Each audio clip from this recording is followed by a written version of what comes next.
2022, and our series is continuing. We've been online now with this series of public lectures for at least 2.5 years, prior to that meeting face to face. And at the Cambridge Institute for Music Therapy Research, we're really putting an emphasis on outreach and reaching people from far and wide. In case you're new to our institute, we focus on music therapy research and related areas around healthy aging and dementia, music therapy and neuroscience, neurorehabilitation and stroke, mental health, and children, young people and families. And we have several large research projects that are recruiting people in many different countries, both particularly in the areas of healthy aging and dementia. One, of course, is called Homeside and another is Radio Me. And I've got great pleasure in announcing today that our university has won a Queen's Award for Research and Innovation. And we are invited to celebrate that at every point. And it's particularly for the work in music therapy carried out in our university and with our partners. And we have partnerships with all of you around the world. And one of our long-standing partners has been with University of Jyväskylä in Finland.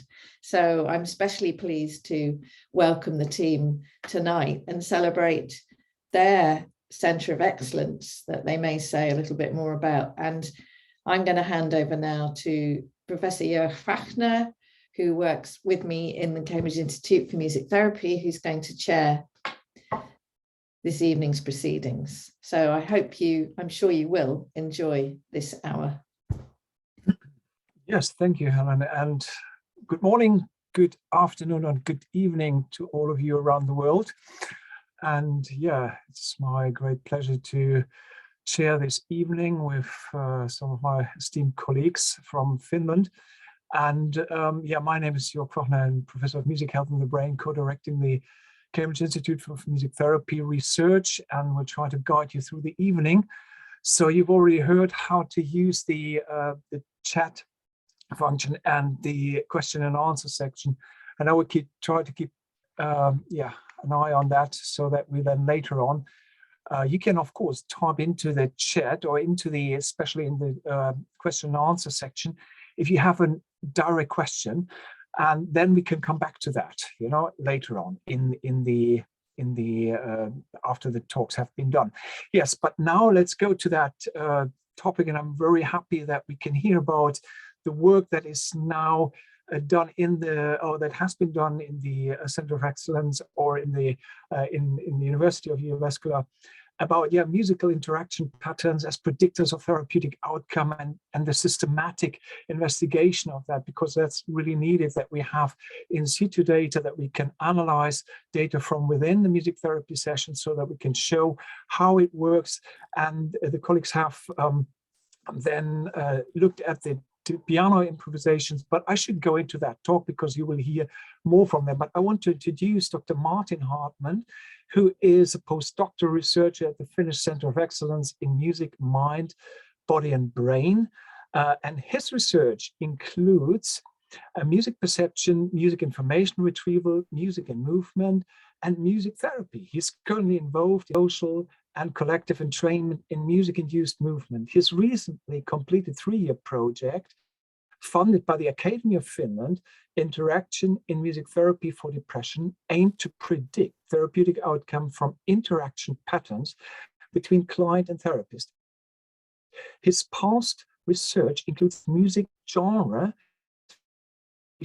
and perceptual and computational modeling of music segmentation. And Professor Jaakko Erkkilä is Professor of Music Therapy at the Department of Music, Art and Cultural Studies in Finland at the University of Jyväskylä. And he is one of the module leaders at the Finnish Centre of Excellence in Music, Mind, Body and Brain, responsible for music therapy studies. His research interests include effectiveness of music therapy, based on evidence-based practice on mental disorders treatment model development and clinical improvisation. He has acted as a PI for 2 RCTs on improvisation music therapy for depression based on the European Union and Academy of Finland funding. Jaakko Erkkilä is a qualified music therapist and psychotherapist with advanced level and the head of music therapy clinical training at the Einar Roja Foundation, Jyväskylä in Finland. And I had the chance to work with him and also with Martin. And I'm so happy to have you both here today and to hear about the research that is linked to that RCT that you've done and recently published the results. And now we're going to hear, before publication, potentially, what the research outcome is. And sorry if that took longer. No, just 4 minutes, that's fine. And now it's over to you. Okay, I try to find.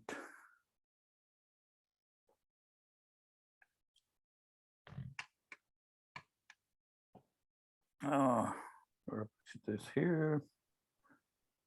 Yes.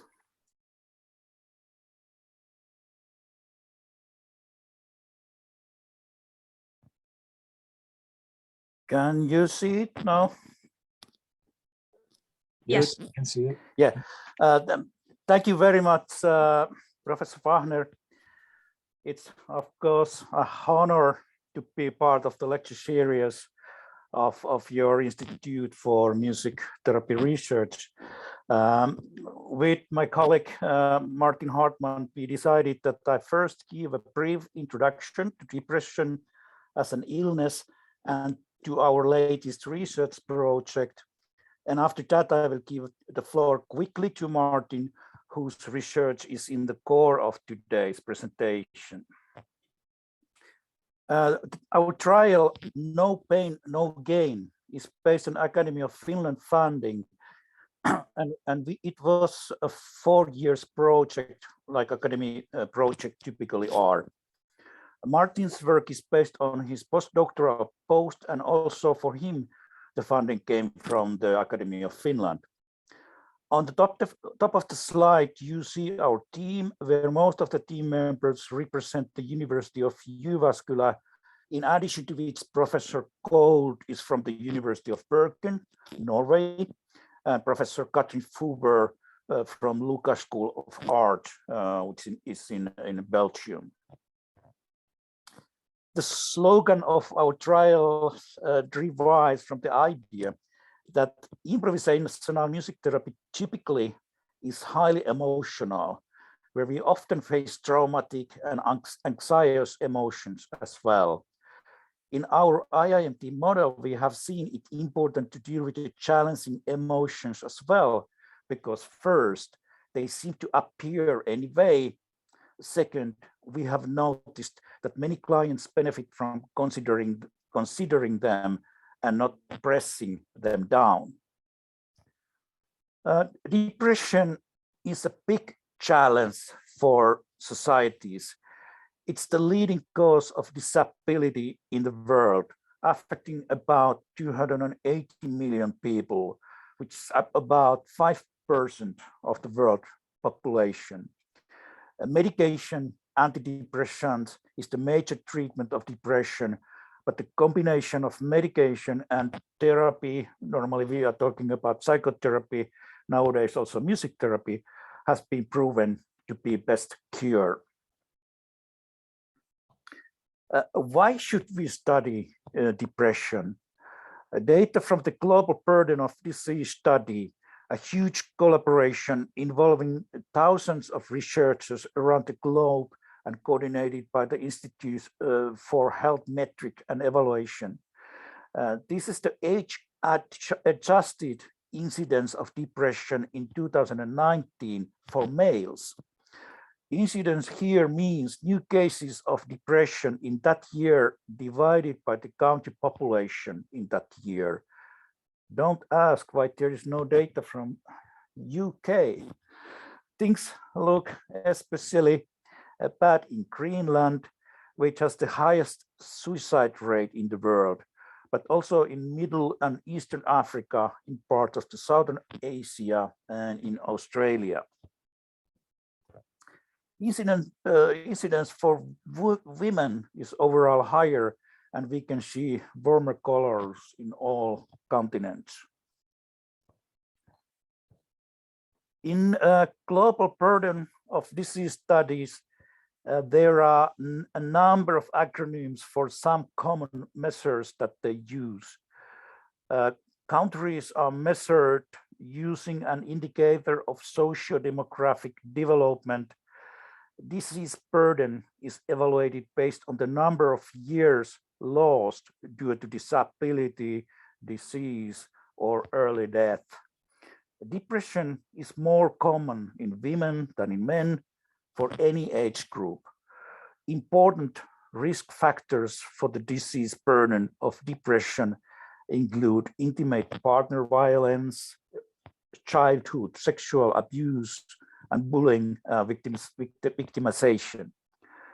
The disease burden of depression can be lower in some high-income countries, but there's a lot of variation between countries of the same region. Luckily, we have therapeutic approaches that can help. Verbal interaction may be impaired in depression, so music therapy seems to be especially useful in this respect. Music can be used as an engaging means to address the therapeutic needs of clients. Improvisations might trigger unconscious processes and help the client to express their emotions through musical and verbal modalities. Work from our research group has shown that combining musical improvisation and talking can help reduce depression symptoms. It is better than standard care, meaning short psychotherapy, counseling, even with medication. And now the question of NPNG is what ingredients can be added to enhance improvisational music therapy. In a randomized control trial, we studied the effect of music therapy with or without two enhancers. First, we recruited people with major depression disorders. They came 12 times to our music therapy clinics to get real 1 hour music therapy sessions with a real therapist. We recorded their improvisations with the therapist, which were performed on digital pianos and djembes. We studied two possible enhancers of the music therapy model. Slow-paced breathing is a breathing intervention that is carried out right before the music therapy sessions. Clients are instructed to lower their breathing rates to 6 breaths per minute. The other enhancer was listening homework. Improvisations were recorded and shared after every session to the computers of the clients so that they could listen to them as many times as they wanted to, whenever they wanted to.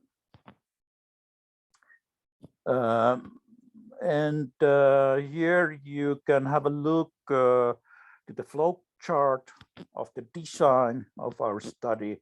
I'm not going into details, but you see here the 2 times 2 factorial design and a screening idea and decline and inclusion criteria and the measure points. These are the results for the depression scale, but for the other scales, the trend was similar. Clients improved in all groups, but this was expected because we knew that active music therapy helps from our previous trials and other trials done elsewhere. Then we used the linear mixed effects models to perform analysis of treatment effects that were adjusted for age, gender, medication, and therapist. Here we see that B, meaning the overall treatment effect over time, its significance with p-values, and T, which is a standardized measures of effect size. We found significant effects for the based breeding factor. They indicate that the based breeding group did much better than the non-breeding group. But we didn't find actual differences between the listening homework groups. And these were our main results for the treatment efficacy analysis for the 70 clients. According to repeated measures, linear mixed effects models, the based breeding yielded a significant overall effect of treatment for all outcomes favoring based breeding. We can see how the based breeding group is initially more depressed, but after 6 weeks of therapy, they are doing better than the other group and still improving after 6 months. Listening homework did not reach significant treatment effect. And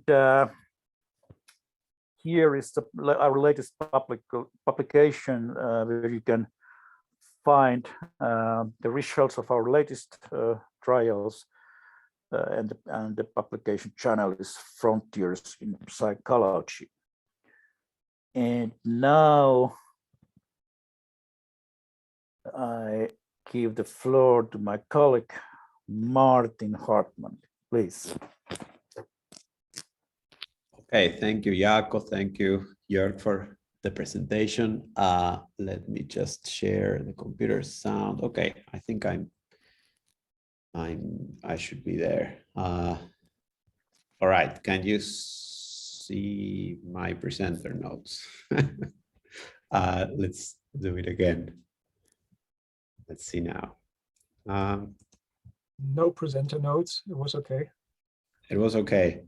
Yep. Yeah, it's good. Now you can see. Now you can see the presenter Now you notes. can't. All right, good. Then I'm ready to go. Well, let's move on to this interaction project. I was, that Jörg was talking about before. Well, the idea of this Academy of Finland project was to look at how clinical improvement was related with different modalities of interaction, mainly music and movement. But we also looked at speech at some point, though we had some technical problems during the data collection. And so we decided to toss that aspect and look only at video and audio recordings. But yeah, I mean, the idea was to take advantage of the fact that, you know, in music therapy, you have multiple modalities of interaction going on. I mean, it's much more than speech therapy, right? So we have all these non-verbal things going on that are interesting to study and through which perhaps, you know, there's a lot of emotional processing and so on. That could be somehow quantified through the interaction or something like that.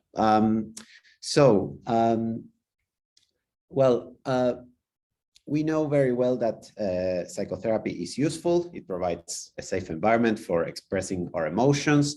We also know that the alliance, the transference or whatever you want to call it, is important for the success, right, of any therapy. And it has been studied, this idea that perhaps synchrony, alignment, coupling, or whatever you want to call it, is some sort of component of the alliance between the client and the therapist. It's a descriptor there, right? Yeah, and so here the research questions would be about what's the relationship between depression on one's hand and then interaction between client and therapist on the other side. So and more specifically, changes in depression, can we predict them from the interaction between client and therapist? And then, okay, I'll go from this side. So if there's a pattern of interaction throughout a therapy process, can we predict that pattern of or can we use that pattern of interaction to predict the improvement of the clients during a therapy process? Those are the questions here. So let's start with movement analysis, which was the frustrating one because we didn't get interesting results, I'm already telling you. But we use these traditional methods to describe synchrony, such as frame differentiation. I don't know if you're familiar with this idea. It's also called motion energy analysis. You know, you subtract successive frames and you get the difference between successive frames. It's what a security camera would do to detect that there's movement going on. And so this difference gives you an idea of what's the velocity that you have there in the data. And then you can compute these interaction features from the velocity of the client and the velocity of the therapist. And then they could be correlated with changes in depression, anxiety, quality of life, whatever you want to study there.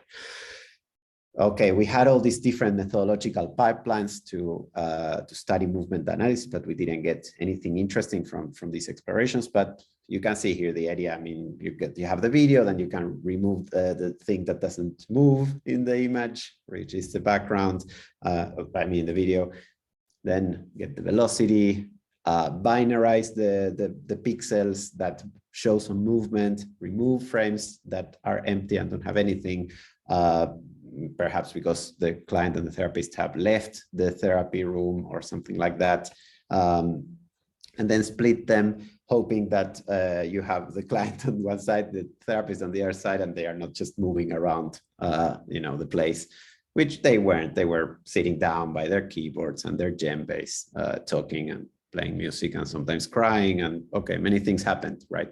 Of course. And we also used artificial intelligence-based techniques,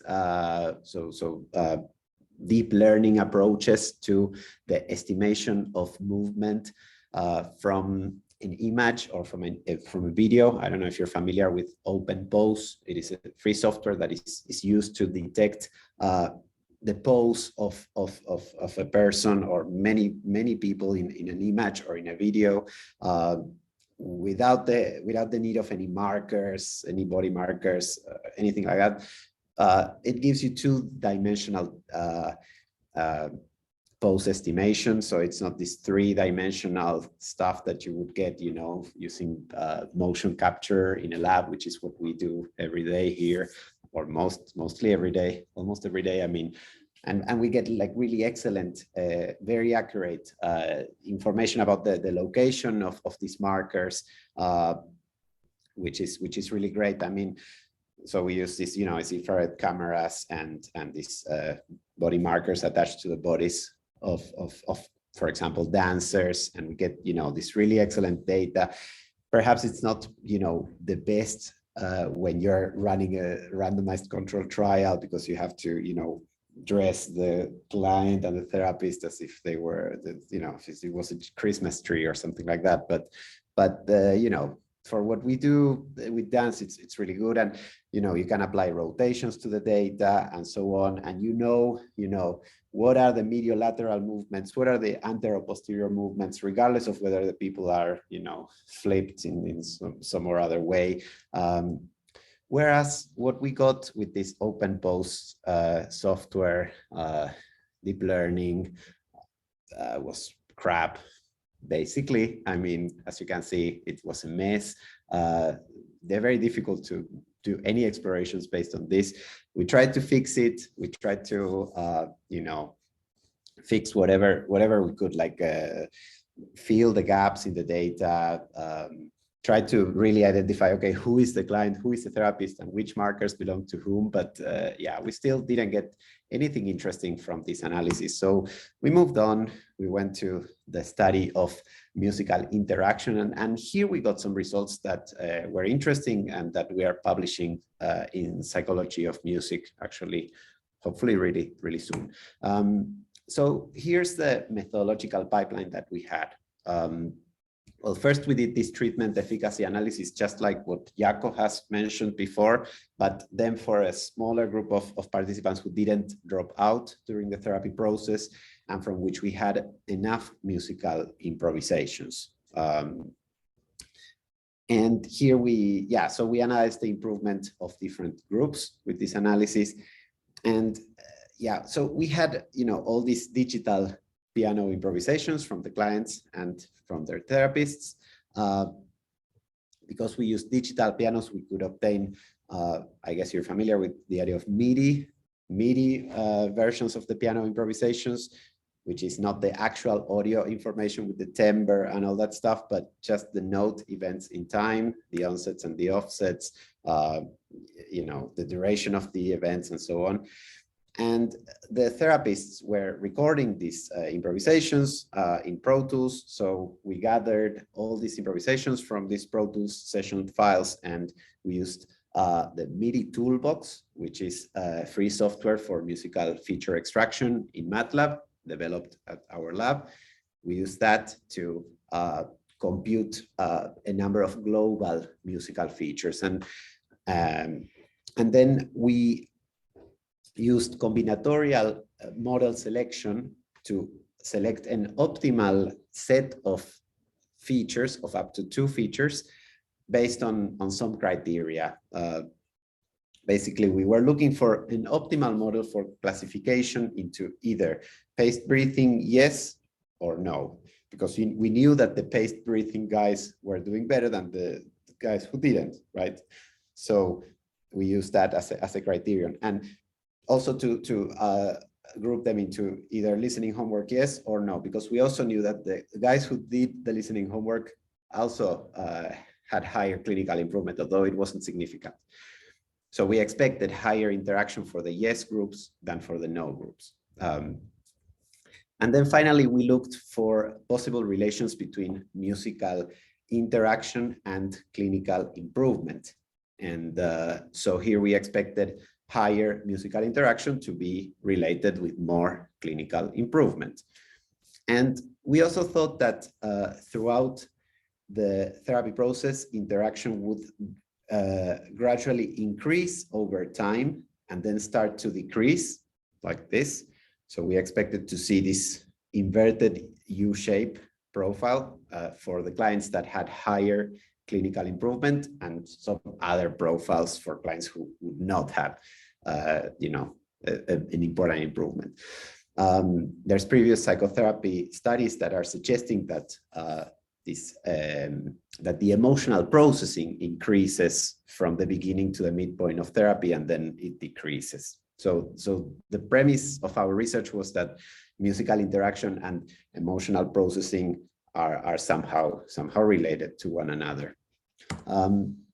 So we extracted 15 musical features from the client, and then some related features describing the interaction between the client and the therapist. They were based on the melodic range. So, basically, are we playing the lower and the higher notes in the piano or not? The pitch jumps, the distribution of the pitch classes, the number of notes that had been played, number of repetitions of the same note.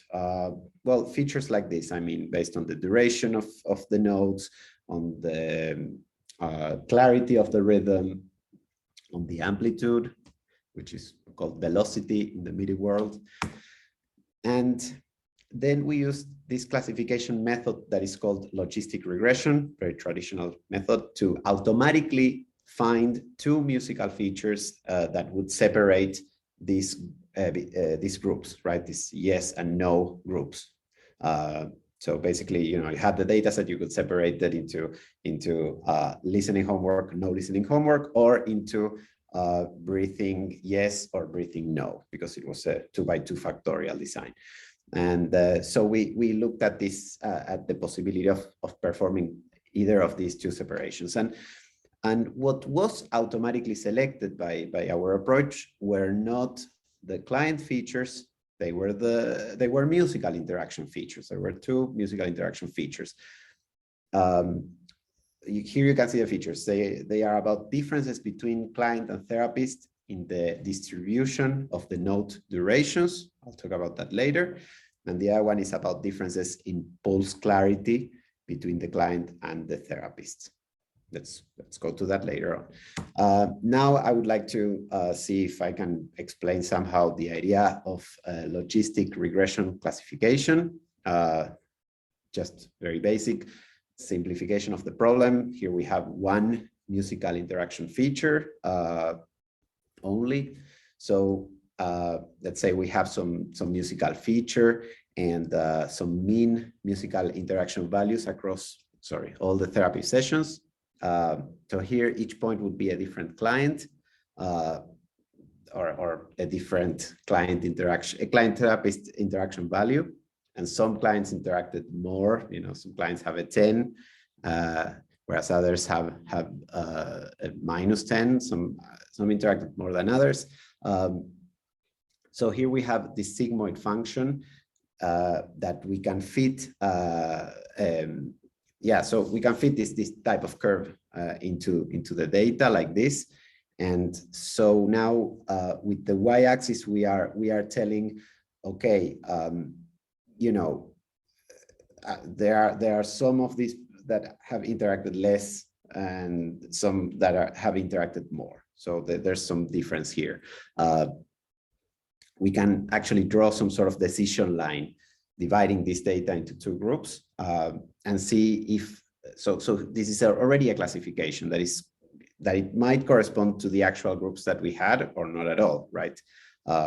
So is there paced breathing on one side, no paced breathing on the other side, for example?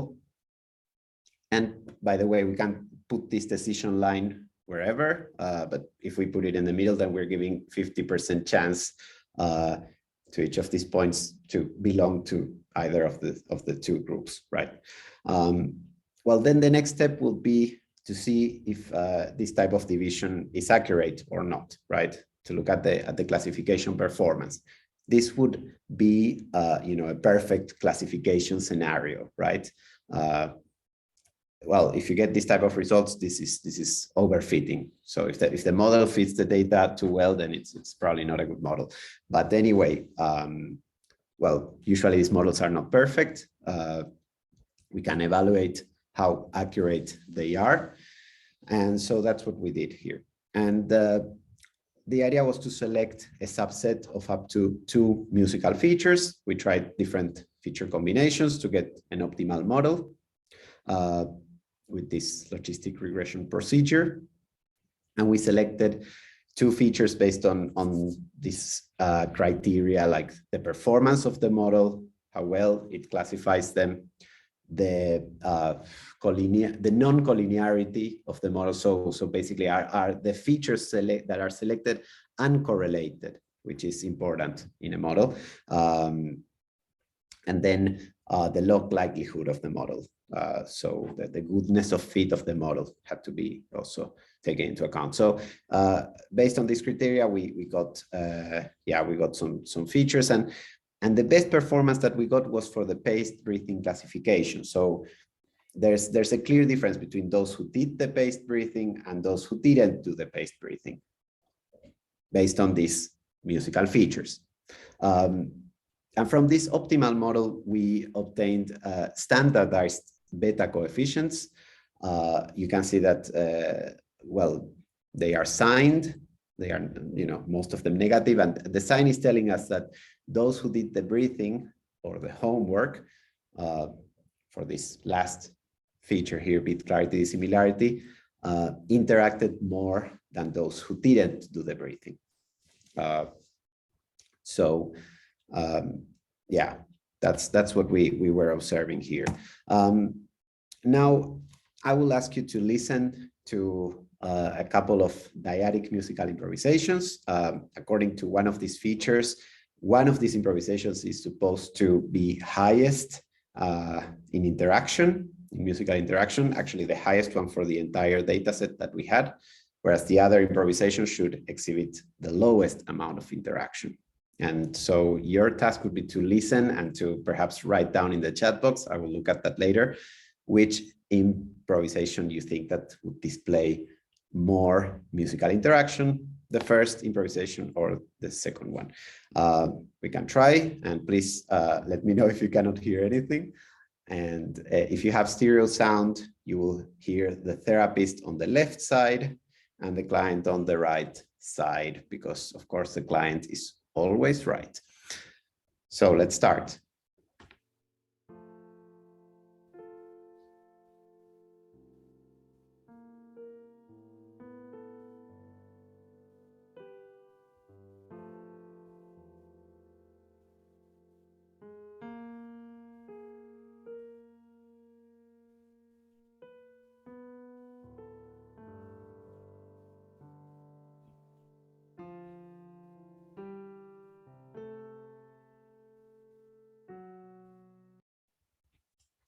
Okay, now the second one.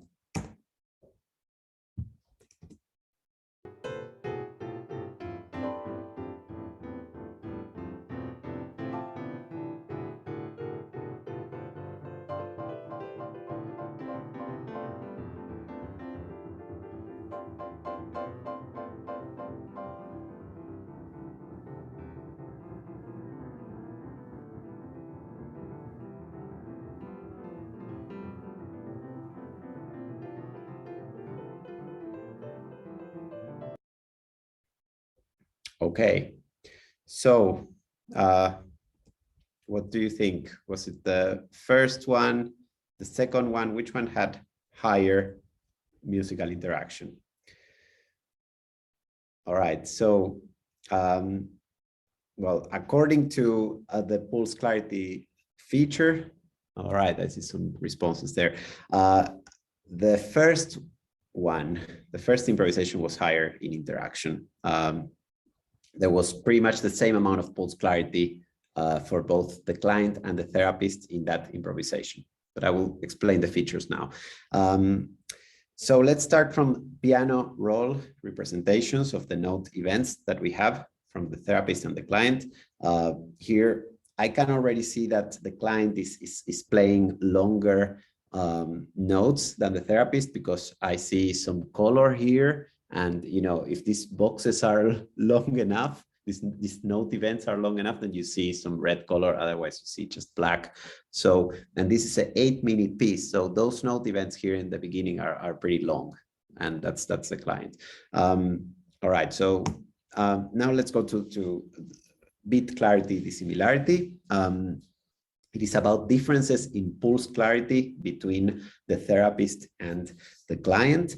So, well, this is based on a curve of onset times that is weighted by the duration of these onsets. But so the idea is that this is a curve of onsets, right? A curve of note events, basically. And we get the autocorrelation of this curve for both the therapist and the client. Autocorrelation of a curve means that you're correlating the curve well, by itself and by delayed copies of itself. All right, so you're kind of like sliding and correlating whatever is, you know, overlapping here in my hand. And, you know, if you're correlating it with itself at a 0 time lag, so basically if you don't apply any time lag between the two signals, then you get a correlation of 1, which is what you see here in the leftmost bar, right? And then as you slide, then you get lower correlations. And at some point, if you get a high correlation, that means that there is some sort of periodicity in the signal. You could use this to estimate the tempo of the music. Here we have a varying tempo, right, in this improvisation. So, okay, maybe it doesn't matter so much, but anyway, you can still infer a tempo here and infer how salient is the pulsation of the music. So the correlation that you see here, the 0.7 peak in the therapist, is telling you that the therapist is actually is autocorrelated. It's doing something that has some sort of rhythmic clarity, and it's actually a relatively short time, like small time lag. So the therapist is gonna be playing faster basically relatively fast, like at a relatively fast tempo, high tempo, and whereas the client peak or the non-zero lag peak is later on, so it's basically much more delayed or at a higher time lag, so it's gonna be playing slower, and it's less clear because the autocorrelation at that point, or the correlation at this point, is lower. So that's how we read this thing. And because of these differences between the therapist and the client in the rhythmic clarity, then we say that they are not interacted a lot, right? Here the time lag is expressed in quarter notes, but this doesn't really matter. It could be expressed in seconds, and we would get actually similar results. By the way, we're not estimating the tempo of these pieces. It would be a very difficult task, by the way, because of the tempo variation of these pieces. So we're assuming a constant tempo for all the improvisations. And then we have this high interaction example where you see that the beat is unclear. So the non-zero lags are relatively low for both the correlation coefficient at non-zero lags is relatively low for both client and therapist, meaning that the rhythmic clarity is low. Both are rhythmically unclear. There's no steady thing going on both sides. So client and therapist are both low in rhythmic clarity. That means that they are interacting, and that's how you would read it. And so you see that there's no clear clear beat or anything like that here, but they are kind of following each other.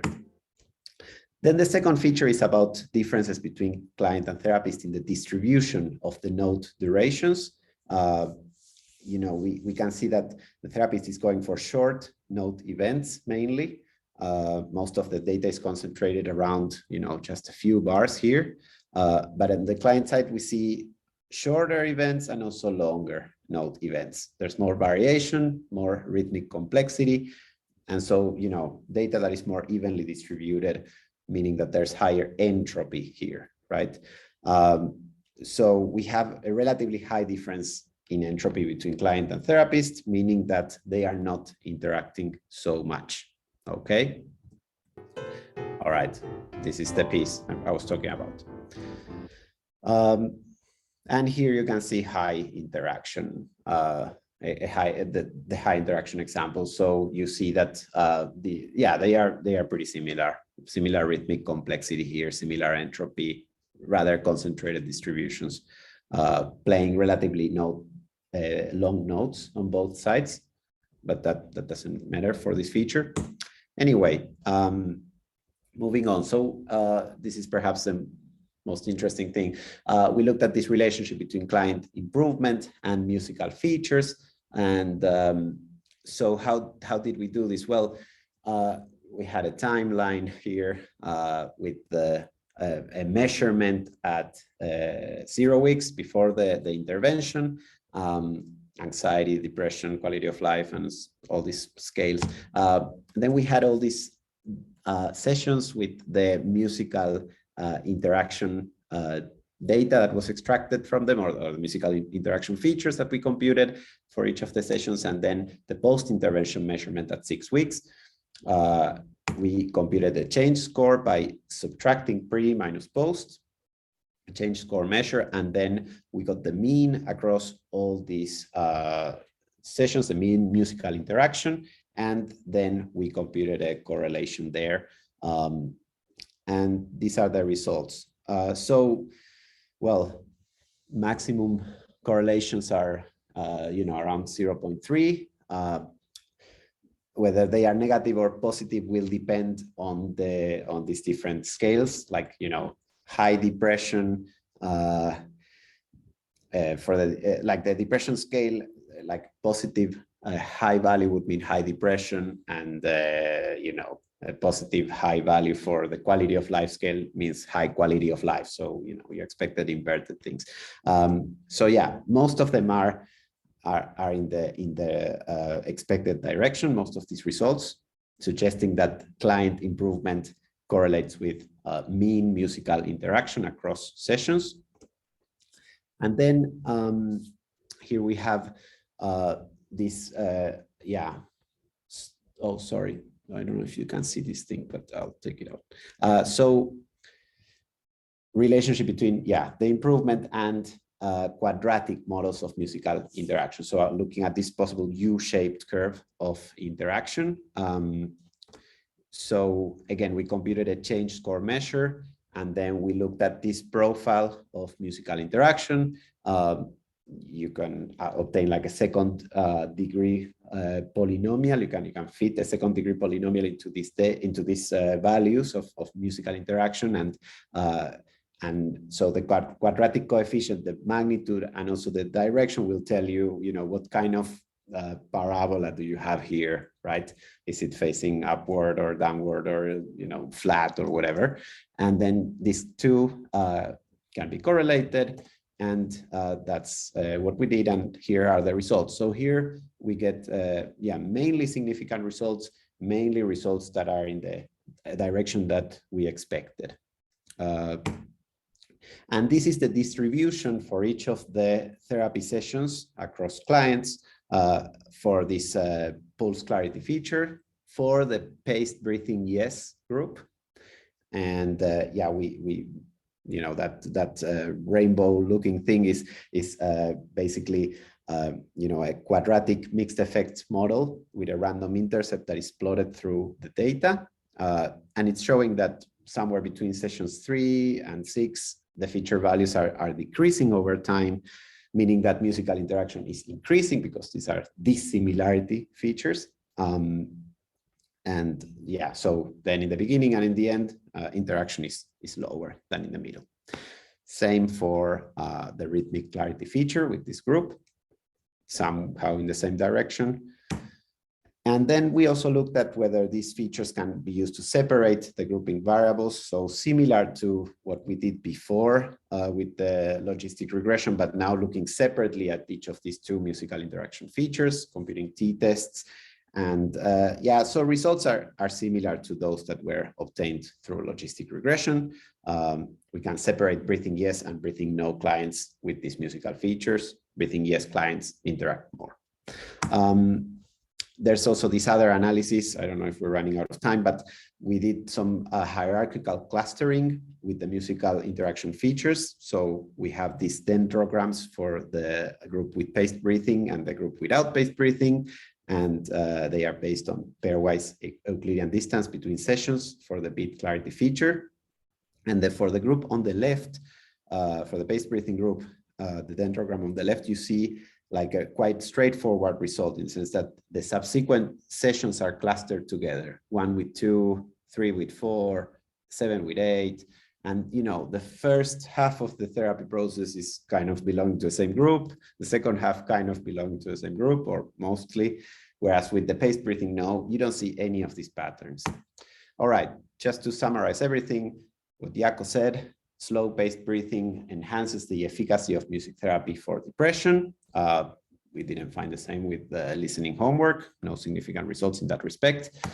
Musical interaction, between client and therapist is a possible predictor of therapeutic outcome in clients with depression. So we saw, that clients who improved more exhibited higher musical interaction across sessions, and also more musical interaction in the beginning. More musical interaction in the middle of the therapy process than in the beginning and the end of the music therapy process. And we saw, accuracy for these quadratic longitudinal models of musical interaction. So some association between improvement and this inverted U shape of interaction is basically what we're highlighting here. But we have to say that